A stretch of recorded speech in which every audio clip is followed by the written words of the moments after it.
भक्तजनों, माताओं, बहनों, सादर जय श्री कृष्ण। आज हम आप सभी को कार्तिक मास अध्याय 7 की कथा सुनाने जा रहे हैं। बोलिए लक्ष्मी नारायण भगवान की जय। गुरुर् ब्रह्मा गुरुर्विष्णु गुरुर्देवो महेश्वरा, गुरु साक्षात् परब्रह्म तस्मै श्री गुरुवे नमः। श्री अखंड मंडलाकारं व्याप्तं येन चराचरं तत्पदं दर्शितं येन तस्मै श्री गुरुवे नमः। वसुदेव सुतं देवं कंसचाणूरमर्दनं देवकी परमानंदं कृष्णं वंदे जगद्गुरुं। कृष्णाय वासुदेवाय हरये परमात्मने प्रणतः क्लेशनाशाय गोविंदाय नमो नमः। बोलिए श्री लक्ष्मी नारायण भगवान की जय। कार्तिक मास अध्याय 6 की कथा का आपने श्रवण किया। उसके बाद क्रमशः अध्याय 7 की जो कथा आती है उसमें नारद जी ने कहा कि हे राजन, कार्तिक मास में व्रत करने वाले के नियमों को मैं संक्षेप में आपको बतलाता हूं, उसे आप ध्यान पूर्वक सुनिए। व्रती को सभी प्रकार के आमिष जैसे मांस, उड़द, राई, खटाई तथा नशीली वस्तुओं का परित्याग कर देना चाहिए। व्रती को दूसरे का अन्न ग्रहण नहीं करना चाहिए, किसी से भी रागत द्वेष नहीं करना चाहिए और तीर्थ के अतिरिक्त अन्य कोई यात्रा नहीं करनी चाहिए। देवता, वेद, ब्राह्मण, गौ माता यानी गाय, व्रती, नारी, राजा तथा गुरुजनों की, पूज्य पुरुषों की, ब्राह्मण देवताओं की निंदा या बुराई बिल्कुल नहीं करना चाहिए। व्रती को दाल, तिल, पकवान व दान किया हुआ भोजन ग्रहण नहीं करना चाहिए। किसी की चुगली या निंदा नहीं करनी चाहिए। किसी भी जीव का मांस स्पर्श भी नहीं करना चाहिए। पान, कत्था, चूना, नींबू, मसूर, बासी तथा झूठे अन्न का प्रयोग नहीं करना चाहिए। गाय, बकरी तथा भैंस के अतिरिक्त अन्य किसी भी पशु का दूध नहीं पीना चाहिए। कांसे के बर्तन में रखा हुआ पंचगव्य, बहुत छोटे घड़े का पानी तथा केवल अपने लिए बनाया हुआ भोजन का प्रयोग आपको करना चाहिए। कार्तिक माह का व्रत करने वाले मनुष्य को सदैव ब्रह्मचर्य व्रत का पालन करना चाहिए। उसे भूमि पर सोना चाहिए और दिन के चौथे प्रहर में केवल एक बार पत्तल में भोजन करना चाहिए। व्रती को कार्तिक माह में केवल नरक चतुर्दशी, जिसे छोटी दिवाली भी कहा जाता है, उस दिन में ही शरीर में तेल लगा सकते हैं। कार्तिक माह में व्रत करने वाले मनुष्य को सिंघाड़ा, प्याज, मठा, गाजर, मूली, काशीफल, लौकी, तरबूज इन वस्तुओं का प्रयोग बिल्कुल नहीं करना चाहिए। रजस्वला, चांडाल, पापी, म्लेच्छ, पतित, व्रतहीन, ब्राह्मण द्रोही और नास्तिकों से बातचीत बिल्कुल नहीं करना चाहिए। भगवान विष्णु को प्रसन्न करने के लिए अपनी शक्ति के अनुसार चांद्रायण आदि व्रत करना चाहिए और सभी नियम जो हमने बताए हैं उनका पालन करना चाहिए।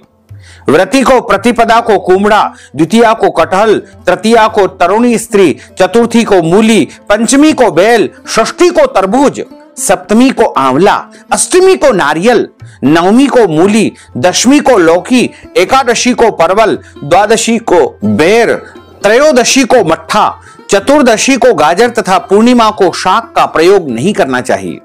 रविवार को आंवला का प्रयोग नहीं किया जाता है। कार्तिक माह में व्रत करने वाले मनुष्य यदि इन शाकों में से किसी शाक का सेवन करना चाहे तो पहले ब्राह्मण की आज्ञा लेकर के उनको देख करके ग्रहण करे।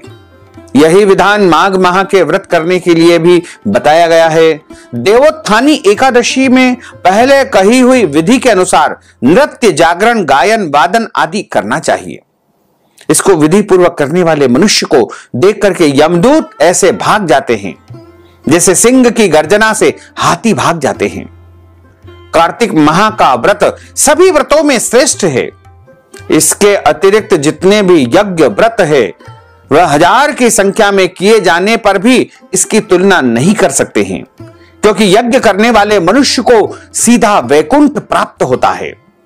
जिस प्रकार राजा की रक्षा उसके अंग रक्षक करते हैं, उसी प्रकार कार्तिक माह का व्रत करने वाले की रक्षा भगवान विष्णु की आज्ञा से इंद्र आदि समस्त देवतागण करते हैं। व्रती मनुष्य जहां कहीं भी रहता है वहीं पर उसकी पूजा होती है, उसका यश फैलता है। उसके निवास स्थान पर भूत, पिशाच आदि कोई भी नहीं रह पाते हैं। विधि पूर्वक कार्तिक माह का व्रत करने वाले मनुष्यों के पुण्यों का वर्णन करने में स्वयं ब्रह्मा जी भी असमर्थ है। यह व्रत सभी पापों को नष्ट करने वाला, पुत्र पौत्र प्रदान करने वाला और धन धान्य की वृद्धि करने वाला है। इसलिए कार्तिक के सभी नियमों का पालन या कथा का श्रवण सभी को करना चाहिए, क्योंकि इस महात्म कथा का श्रवण करने मात्र से भी आपको कार्तिक स्नान का, कार्तिक के नियमों का पालन करने का पूरा पुण्य प्राप्त हो सकेगा। बोलिए लक्ष्मी नारायण भगवान की जय।